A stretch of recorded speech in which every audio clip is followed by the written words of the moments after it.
sa ating lahat. So, pwede ho ba akong makarinig ng tama na, sobra na?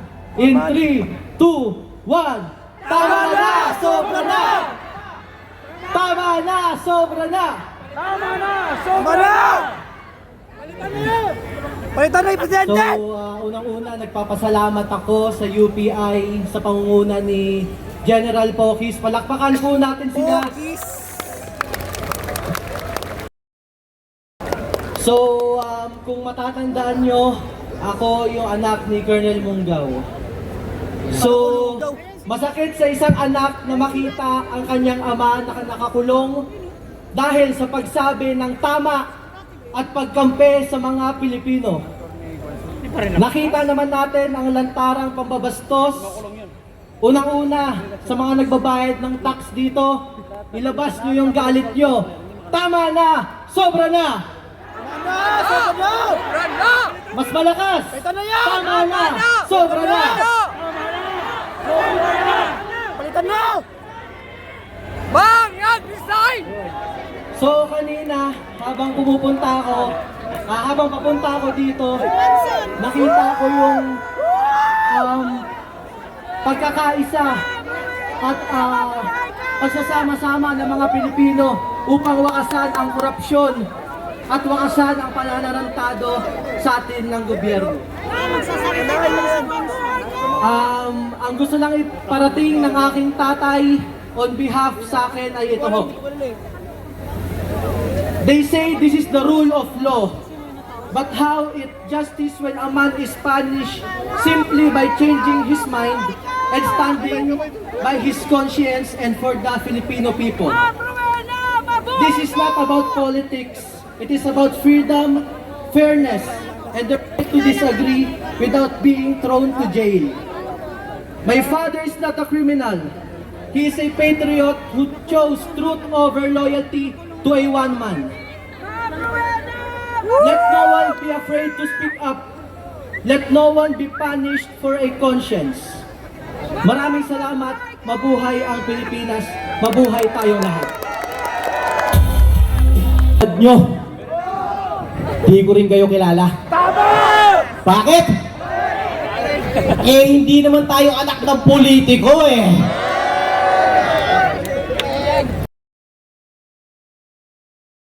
Ang dalawang tatay ko ang nagbabayad ng utang ng Pilipinas. Ang isang tatay ko, pangalan niya Carlito Urrubia. Ang isang tatay ko, pangalan niya Dante Aldabe. Pangatlo! Sila ang nagbabayad ng utang natin. Bakit? Kasi ang dalawang tatay ko ay OFW. Kaya palakpakan natin ang lahat ng overseas Filipino worker na dahil sa kanila, buhay pa rin tayo! Kung napanood nyo ang video ni Ma'am Corazon sa interview niya kay Atty. Guanzon, sa kanya galing yun. Marcos Sr., nagkautang na tayo ng malaki. Mula noon hanggang ngayon, recently lang, nabayaran na pala natin yun. At OFW ang trumabaho nun. Pero bakit kung ituring natin ang mga OFW, ultimo mga kamag-anak natin, parang sila pang nagmamakaawang pansinin natin sila? Rinirepresenta ko ang maliliit na negosyante sa Pilipinas. At lagi ko rin kausap ang mga OFW may negosyo na rin sa ibang bansa. Ganong kahuhusay at kalulupit ang mga kamag-anak nating pumusta ng buhay at lungkot pumunta sa ibang bayan. Kaya hindi tayo nawawalan ng pera. 4 na dekada nang nakalipas, wala na tayong ibang naimbento kung paano tayo kikita kung hindi gawing OFW ang bawat isa. Tuwing tutungtong ang mga OFW sa bansa natin, ako'y nagmamakaawa sa atin. Dapat yan sa airport pa lang binubuhat na. sesermonan ko kayong lahat. Sigurado ko lahat tayo may kamag-anak na OFW. Pero ang kakabal ng mukha nyo, hindi nyo binabati ng happy birthday, may utang naman kayo. Galit na rin sila. Pero hindi sila makapunta dito, hindi mabigyan ng tsansa. Pasasalamat na lang sa UPI na ako na hindi nila may kilala, nakatungtog dito para makapagsalita. Magagaling tayong mga Pilipino. Sobra-sobra. Pero kung maliitin tayo ng mga nakaupo, parang nagmamakaawa tayo. Sa tuloy, buwan-buwan, kaya namin kitain yan. Ang bigay nyo sa amin, dignidad at moral! Kaya namin kumita ng pera. Gamitin nyo lang sa maayos. Hindi yung wala na kayong ibang naisip. Kundi ayuda na naman, meron akong ideya. Hindi natin tatanggalin ng ayuda. Pero babalik rin natin. Lahat ng putragis na nakaupo sa gobyerno, kayo tumambay, kayo bibigyan namin ng pera. Kami magpapatakbo ng bansang Pilipinas!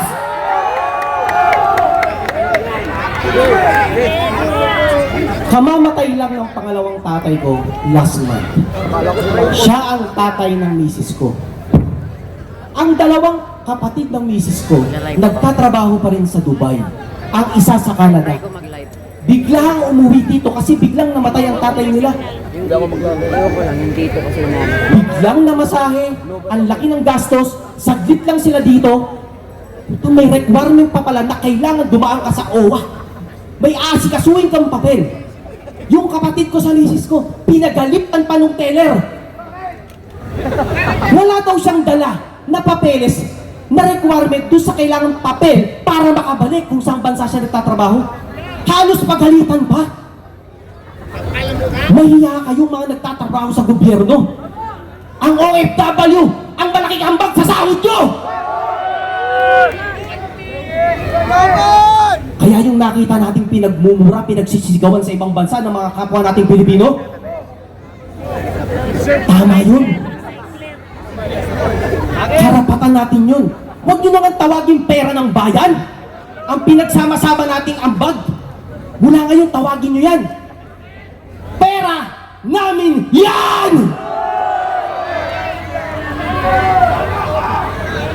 Ako'y nakikiusap sa mga wala pa rito. Ilang rally na kami, nasan na kayo? Ano, darating kayo? Pagbidahan na? Ang kakapal na mukha nyo, pupunta kayo rito!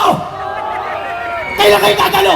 Kapag championship na, tapos kayo bida, kami mga dito pagod na pagod, tirig sa araw, basa sa pawis! Putang hindi nyo i-recognize, kayo na naman! Tatlong rally na, yung mga mukhang dapat na nandito, hinihintay ko, wala pa rin sila! Lumusap tayo sa Malacanang na makita mo kung gaano karami! Sugod!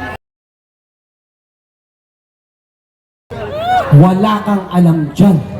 Magtrabaho ka lang. Yan ang mga sinasabi nila sa tayong makisawsaw sa politika.